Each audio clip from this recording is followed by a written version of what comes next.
For the first time in this series, the Dallas Mavericks have the lead at the half as they seek a 3-0 lead in the Western Conference Finals.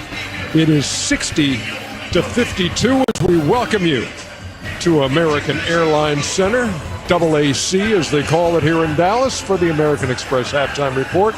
Ernie Johnson, Shaquille O'Neal, Draymond Green, Kenny the Jet Smith, and Charles Barkley. Thoughts on what you've seen in the first 24? Well, it's a methodical scrimmage by the Mavs. They're kind of just like playing basketball. They're not playing with a great sense of urgency. The lively thing could be interesting, but there's no doubt in your mind. You know what? I would like to see them play with. This is really just a fluke play, man. There's no doubt in your mind. See, if you let an NBA team hang around, something bad could happen. But I guess Jason saying, guys, let's quit screwing around, because they screwed around. They took some threes just like with heat checks and things like that. I like to see them just like, yo, man, let's get this thing over with. Let's hit the American Express teammates, and then we'll get into the breakdowns of the first half. And here's the way it's shaken out so far in Game 3, with Luka and Kyrie combining for 29. Karl Anthony Towns has 5. Anthony Edwards has 12. Shaq, I'm going to start there because you were so adamant in the pregame show about the difference in this series being the fact that the two guys from Minnesota have yet to step up in this series. Yeah, we talked about the so-called coverage of guarding Luke and Kyrie off the screen and roll. It's been done in the history of the game. Steph and Clay did it. Shaq and Kobe did it. Hakeem and Kenny did it. They got to play well. Forget all the coverages and this and that about all that. These two guys have to play well. I'm not jumping on them. I'm just stating the facts. Because right now, 28, 21%, that's not going to get it done. They're going to have to learn that, hey, if we want to get to that next level, we have to be proficient and efficient, and we have to get it done. And right now, they're not getting it done.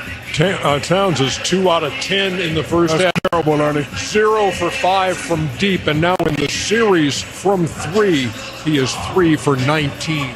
Meantime, the 3 ball has been kind to the Mavs here in the first half. Yes, it has. And we spoke about it pregame, how they were using the mid-range to open up the 3.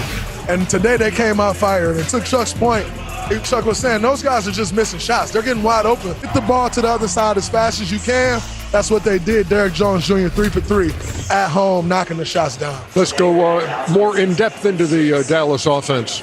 Well, they made a concerted effort to make one change. They said, if you're going to stunt me hard. So the adjustments by Luka and Kyrie is keep the dribble alive, because they're not going to stay long. They're just going to stay for 2 seconds and try to get back. Okay, well, I'll keep it 2 more seconds, and then I'll just see him play one-on-one. The thing to watch, you said watch the Derek Lively situation. Obviously, we don't know when he will be back. Allie LaForce will have more on that. But it really won't matter, but Daniel Gafford also with 3 fouls for Dallas. Powell's got to play big then. Yeah. But it still doesn't matter to all those guys, because if they run the pick and roll, they're going to get a good shot every time.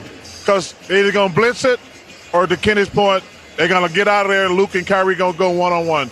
This game, Dallas going to get a good shot every time. They said it's the best defensive team in the league. That's when you're playing against the Hawks and teams like that.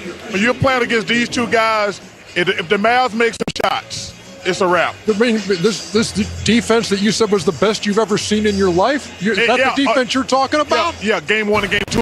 Yeah. That was like 2 weeks ago. Well, so maybe you want to pump the brakes a little bit. When I saw game 1 and game 2, they haven't played like that since game 1 and game 2 against Denver. Just pump the brakes there, big guy. Y'all called this dude Michael Jordan 2 weeks ago. Y'all need to pump the brakes.